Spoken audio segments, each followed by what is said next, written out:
warahmatullahi wabarakatuh. Selamat siang ibu-ibu.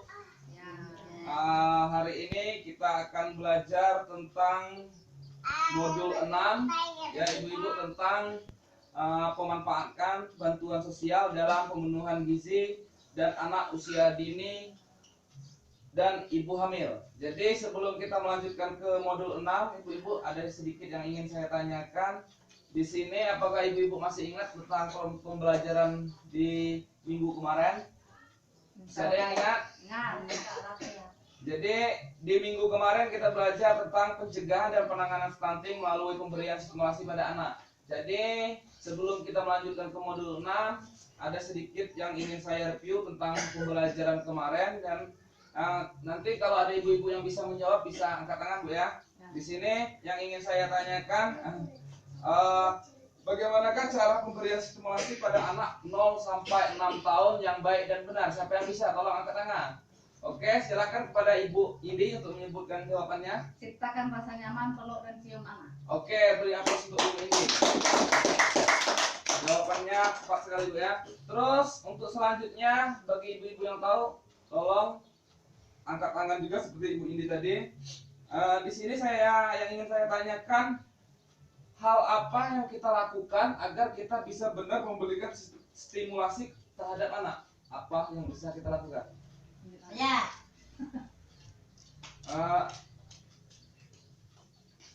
Ayo, apa ya? Nomor berapa? Nomor itu. Nomor 20. Ini. Bawa ke Puskesmas. Oke. Terus untuk yang ketiga di sini yang ingin saya tanyakan, pemberian stimulasi pada anak itu agar bisa berjalan dengan sesuai apa yang kita harapkan, itu dilakukan dengan apa? Ada yang bisa? Tolong Bu. Ya Bu, silakan Bu Dian. Oke Bu, kita beri aplaus untuk. Jadi pertemuan kemarin itulah yang kita bahas, dan semoga ibu-ibu tidak hanya mempelajari tapi benar-benar menerapkannya di rumah Bu ya. Baiklah, hari ini kita akan lanjut ke pembelajaran tentang pemanfaatan bantuan sosial dalam pemenuhan gizi anak usia dini dan ibu hamil. Di sini, apakah ibu-ibu sudah tahu tentang bantuan sosial? Ada yang sudah tahu? Belum? Belum. Oke, ibu-ibu, kalau belum, di sini akan saya berikan sedikit penjelasan tentang bantuan sosial. Bantuan sosial itu merupakan pemberian bantuan uang, barang kepada individu, keluarga, kelompok yang bertujuan untuk pemenuhan kebutuhan sehari-hari untuk keluarga penerima manfaat. Itulah yang merupakan yang disebut dengan bantuan sosial. Selain dari itu, bantuan ini bisa berupa uang yang bisa kita belanjakan di e-warung, ataupun berupa barang yang bisa kita ambil di e-warung tersebut, Bu Ibu. Nah, di sini akan saya contohkan PKH. PKH kita menerima berupa uang. Jadi di sini ibu-ibu, uang dari yang kita terima dari pemerintah itu jangan kita berikan ke hal-hal lain. Tapi kalau di keluarga kita memiliki anak usia dini, anak 0 sampai 6 tahun, terus juga ada ibu hamil, kita harus membelikan uang tadi, makanan di warung ibu-ibu ya. Jangan dibelikan sepeda ataupun dibelikan mainan yang lainnya ibu-ibu. Terus di sini manfaat dari bantuan sosial itu, adakah ibu yang sudah tahu manfaat dari bantuan sosial? Belum? Oke ibu ya. Kalau belum, di sini akan saya jelaskan manfaat dari bantuan sosial itu ialah memenuhi kebutuhan sosial kita, itu yang pertama. Terus yang kedua, bisa memenuhi kebutuhan ibu hamil. Terus yang ketiga, mencegah terjadinya stunting dalam gizi anak 1000 hari pasca kelahiran ibu ya. Nah, di sini yang dimaksud oleh pemerintah tadi, dari hasil bantuan pemerintah tadi, baik berupa barang ataupun uang, itu bisa kita belanjakan di warung untuk pemenuhan gizi, bisa kita belikan beras, telur, sayur. Hal itulah yang dimaksud dari pemerintah tadi untuk pencegahan dan penanganan stunting pada anak usia dini dan juga pemenuhan gizi untuk ibu hamil. Ingat ya ibu-ibu. Di sini untuk pemenuhan gizi, ibu hamil wajib mengkonsumsi makanan yang mengandung karbohidrat, protein, vitamin, dan mineral. Untuk mendapatkan itu semua, kita tidak mesti mendapatkan itu semua dari membeli di e-warung ataupun kita harus belanja ke pasar itu ya. Dalam pemenuhan itu juga kita bisa melakukannya sendiri di rumah dengan cara menanam sayuran di pekarangan dekat rumah ataupun di kebun kita yang jaraknya tidak terlalu jauh di rumah. Contoh, karena di wilayah kita ini bisa, kalau di dekat rumah kan kita tidak terlalu mengurusi istilahnya binatang-binatang yang akan merusak, jadi kita bisa menanam cabai, pepaya ataupun sayur katu di dekat rumah supaya bisa mengkonsumsinya, ataupun kalau banyak hasil dari kebun itu juga bisa kita jual ke warung untuk memenuhi kebutuhan yang lain, ibu ya. Di sini saya akan menjelaskan karbohidrat itu apa, terus juga manfaatnya itu apa dan contohnya itu apa, serta protein, vitamin dan juga mineral. Di sini ibu-ibu ya, karbohidrat itu adalah sumber energi untuk kita. Jadi contohnya makanan pokok nasi, jagung. Nah kalau di daerah kita ini itu kan mayoritas makan nasi ya. Jadi itu banyaklah istilahnya harus membelanjakan itu kita untuk makan pokok, yaitu membeli beras gitu ya. Nah di sini gunanya itu adalah untuk energi kita. Kalau contohnya Bu ya, kalau kita tidak makan hari ini otomatis kita akan merasakan lesu, apalagi untuk bekerja ataupun mengurusi anak. Jadi itulah gunaan dari karbohidrat. Dan juga protein Bu ya. Di sini guna protein ini untuk memperbaiki sel-sel kita. Jadi kalau ibu hamil itu sangat penting. Di sini untuk protein ini tidak mesti harus daging sapi, daging kerbau. Di sini bisa kita belikan ikan, tahu dan tempe. Dan juga termasuk telur yang kita dapat terus dari warung. Terus di sini vitamin dan mineral untuk mencegah berbagai penyakit. Contoh vitamin dan mineral di sini ialah buah-buahan.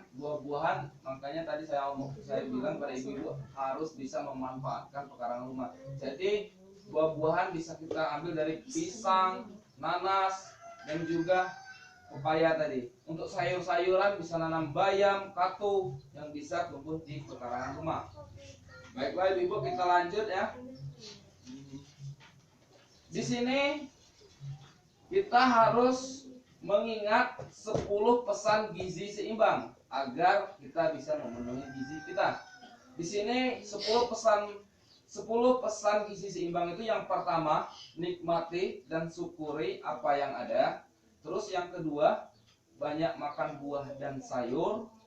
Terus biasakan konsumsi lauk pauk, tidak mesti daging. Nah, di sini akan saya perjelas lagi masalah biasakan konsumsi lauk pauk. Jangan ada ibu-ibu yang beranggapan berarti kita harus makan daging terus. Itu tidak. Bisa hari ini dengan tempe, besok dengan tahu. Yang penting dia lengkap. Sayurnya ada, tempe ada, minum air secukupnya. Nah, jadi yang seterusnya biasakan makanan pokok dan kurangi cemilan. Di sini untuk khusus ibu hamil, kalau bisa makanan pokok yang harus kita makan terus, yang harus dikonsumsi. Kurangi seperti makan mie ataupun kita membeli bakso atau apa, supaya kita mau makan makanan pokok, nasi ataupun roti yang terbuat dari gandum. Terus di sini sebelum ibu-ibu melakukan aktivitas biasakan sarapan pagi. Dan juga yang selanjutnya sering minum air putih baik malam hari, siang, jangan kurang untuk minum air putih. Dan untuk ibu-ibu hamil, untuk ibu-ibu yang hamil tadi, lakukan aktivitas fisik atau olahraga ringan, jangan olahraga berat. Nanti ibu-ibu main bola di lapangan, jadi nggak bakalan membahayakan untuk kandungan. Dan juga pertahankan berat badan ibu-ibu selalu ke posyandu untuk mengukur tensi darah dan sebagainya. Terus kalau ibu-ibu belanja makanan yang ada di warung untuk konsumsi di rumah seperti sarden ataupun apa, perhatikan merek yang ada di bungkus. Nah, ini contohnya ibu-ibu ya. Di sini kan ada tanggal kadaluarsa. Ini yang harus ibu perhatikan. Baik pun ini juga expire Januari 2022. Jadi sekarang 2021 ini masih sangat baik untuk digunakan. Cuman kalau ini posisi 2020 itu tidak layak untuk digunakan dan tidak baik untuk kesehatan kita ibu-ibu ya. Bisa diingat ya ibu-ibu. Sebelum kita lanjut. Jadi di sini saya akan menanyakan kepada ibu-ibu sebelum kita lanjut. Ibu-ibu di sini khusus ibu-ibu sudah mengalami semua, sudah punya anak semua. Apakah ibu-ibu tahu apa itu yang dimaksud dengan MPAC? Ada yang sudah tahu? Belum. Jadi kalau belum ibu-ibu, di sini MPAC itu adalah makanan pengganti ASI. Nah, MPAC bisa diberikan apabila usia anak lebih dari 6 bulan. MPAC merupakan makanan pendamping dan bukan pengganti. Kalau pengganti tidak akan bisa menggantikan ASI. Jadi di sini yang saya sampaikan, ASI itu hanya diberikan untuk anak umur 6 bulan ke atas. Dan untuk ibu hamil itu sangat penting makanan yang seimbang untuk memastikan janin yang ada terlahir dengan sehat dan tidak stunting. Terus cara membuat MPAC yang benar, apakah ibu-ibu sudah tahu? Cara membuat makanan pendamping yang benar. Coba ibu sebutkan. Kalau ibu buat makanan pendamping untuk anak ibu kemarin seperti apa? Kalau ini buat nasi tem. Nasi tem itu gimana bu caranya bu? Bubur. Bubur. Berarti dengan cara mengkukus bu ya. Oke bu, itu sangat benar. Kita perlu upload juga. Jadi di sini makanan yang kita buat untuk anak itu, untuk makanan MPAC itu kalau bisa jangan digoreng menggunakan minyak. Kita harus merebus, mengkukus ataupun memanggang dan menumis. Tidak boleh pakai minyak goreng. Di sini sebelum kita melakukan itu kita harus mencuci terlebih dahulu dan jangan pernah menambahi penyedap rasa. Jangan pernah ditambah micin, ajinomoto ataupun apa-apa, ya. Kalau masako. Jadi selain itu MPAC juga ada waktu yang tepat untuk diberikan. Apakah sudah ada yang tahu ibu-ibu? Dari 6 bulan ke atas. Oke, Bu, kita beri fokus lagi. Itu merupakan bayi yang harus sini saya luruskan sedikit Bu ya. Untuk masalah ini tadi, waktu pemberian MPAC itu ibu juga benar itu usia 6 tahun ke atas dan 6 bulan ke atas, dan juga untuk saat kita pemberian makanan itu dilakukan pada saat anak sedang selesai ASI saja, karena ASI saja itu tidak cukup untuk pemenuhan gizi anak. Makanya kita berikan juga makanan pendamping yaitu MPAC tadi. Terus juga di sini MPAC yang diberikan itu harus memadai.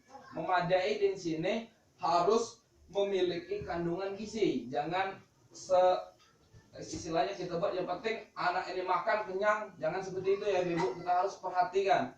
Kita harus memberi makanan kita. Kalau kita memberinya cuma hanya sekedar nasi beras yang dihancurkan, berarti pemenuhan gizinya kurang karena dengan cuma ada karbohidrat saja. Jadi kita harus tambah sayuran ataupun buah, seperti kadang kita buat pisang kan, itu bisa kita hancurkan pisang sekali-sekali. Jadi anak tidak selalu memakan nasi putih saja, Bu ya, nasi yang telah dibuat bubur.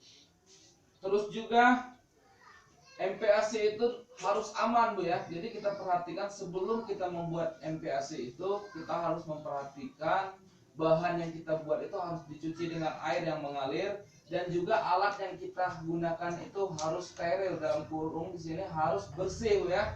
Nah, itu yang harus ibu perhatikan.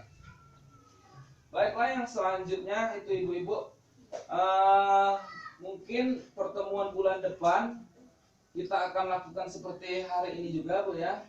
Karena pada hari Kamis depan kita juga akan melakukan pertemuan seperti ini. Cuman untuk hari ini kita cukup sampai di sini saja dulu Bu ya. Sebelum ini saya tutup, apakah ibu-ibu ada yang ingin ditanyakan?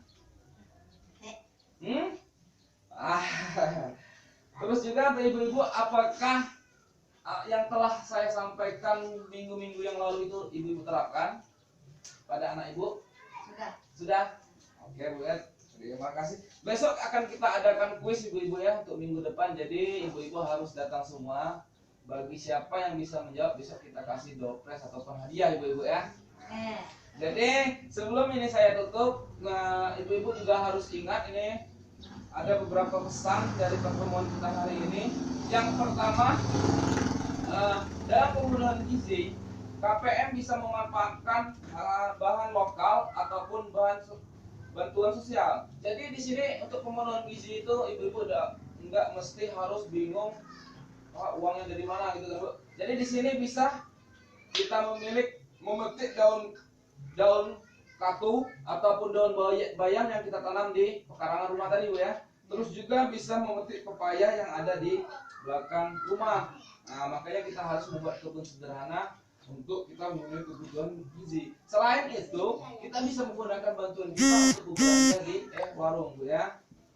Terus menu makanan yang seimbang bagi anak dan ibu hamil itu merupakan nasi, ibu ingat ya, sayur, contohnya sayur bayam, sayur katu, terus juga bisa ikan, tempe, dan juga buah-buahan. Buah-buahan di sini tidak mesti buah apel, semangka ataupun apa, bisa diganti dengan pisang yang kita bisa temui setiap hari, nanas. Cuman nanas jangan terlalu sering ya ibu-ibu ya, karena kurang bagus juga kalau terlalu sering. Nah, jadi di sini sebelum menyiapkan MPASI kita harus memperhatikan bahan-bahan kita.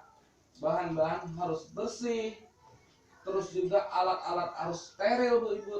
Jangan begitu dari kebun ibu-ibu dapat pisang langsung dikasihkan kepada anak, jangan, itu harus dicuci dulu terus baru kita kasihkan ke anak. Terus MPASI itu hanya diberikan kepada anak umur 6 bulan ke atas. Jadi kalau anak ibu masih umur 6 bulan ke bawah cukup diberikan ASI saja ya ibu-ibu. Baiklah, sekian pertemuan kita hari ini untuk ibu-ibu. Sampai berjumpa lagi minggu depan. Sebelum itu saya ada yel-yel terlebih dahulu ibu-ibu ya. Kalau kita semangat, kita tepuk wow dulu ibu-ibu ya. Nah, jadi ibu-ibu saya, kalau saya tepuk ini tepuk wow saya. W O W wow ya Bu ya. Oke. Baik ibu-ibu, ayo kita lakukan. Beri dia tepuk wow. Beri W, beri O, beri W. Jadi wow. Jadi ibu-ibu, terima kasih, demikianlah pertemuan kita hari ini. Sampai jumpa di minggu depan. Bagi ibu-ibu yang ada halangan, tolong besok harus laporan ke ketua kelompoknya bagi ibu-ibu yang ada halangan, dan juga bagi yang tidak ada, karena kita akan mengadakan kuis besok. Jadi ibu-ibu harus standby di sini Bu ya. Oke, demikianlah pertemuan pada hari ini. Saya tutup. Wassalamualaikum warahmatullahi wabarakatuh. Waalaikumsalam.